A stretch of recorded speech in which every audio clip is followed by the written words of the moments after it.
ગર્ભાશયના મુખ એટલે કે સર્વિક્સનું કેન્સર એ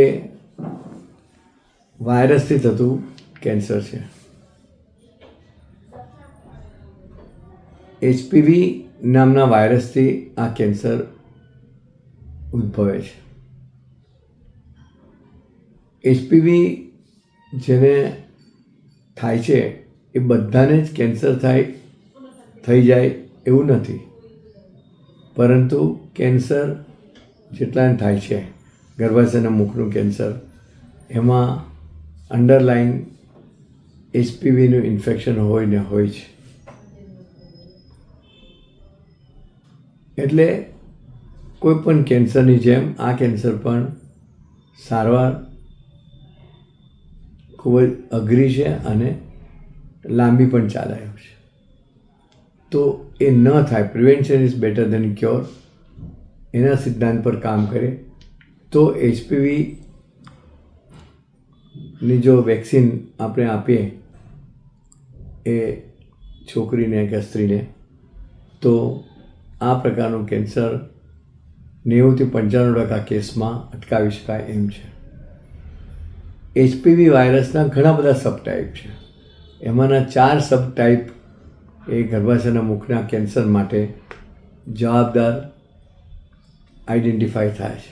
હવે જો આ વેક્સિન આ વાયરસના એક્સપોઝરના પહેલાં આપી દેવામાં આવે તો એ સૌથી વધારે અસરકારક પુરવાર થઈ છે.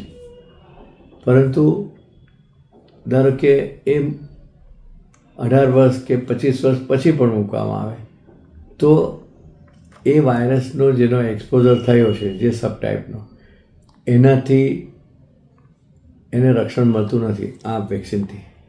પરંતુ જે વાયરસ સબટાઈપ હજુ એક્સપોઝર નથી થયું તો એમનાથી એ સ્ત્રીને રક્ષણ પ્રાપ્ત થાય છે. આમ પહેલાં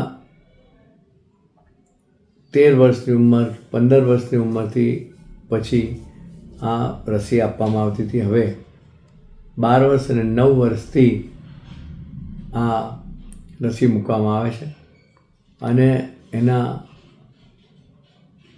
3 ડોઝમાં આપવામાં 016, પ્રથમ ડોઝ પછી 1 મહિના પછી બીજો ડોઝ અને 6 મહિના પછી ત્રીજો ડોઝ. આમ આ રસી આપવાથી એ સ્ત્રીને 90 થી 95% કેસમાં ગર્ભાશયના મુખના કેન્સરથી રક્ષણ મળે છે. તો આ રસી બધા સ્ત્રીઓએ, બધી છોકરીઓએ, અનમેરિડ હોય તો પણ આ લેવી જોઈએ અને જેમ બને તેમ જલ્દી લેવી જોઈએ. 9 વર્ષ પછી જેટલા મોડા લેવામાં આપવામાં આવે તો એ રસીની ઇફેક્ટ, અસરકારકતા ઓછી હોય છે. તો સૌ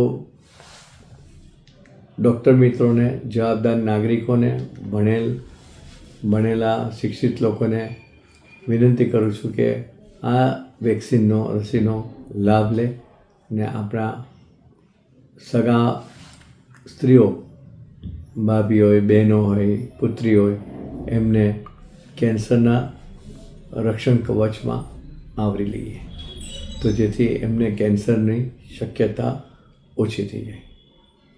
તો ફરીથી હું કહું છું, HPV વેક્સિન એ ખૂબ જ અસરકારક વેક્સિન છે અને ખૂબ જ ઓછા ખર્ચે આપણે ગર્ભાશયના મુખના કેન્સરને અટકાવી શકીએ એમ છે. Thank you. આભાર.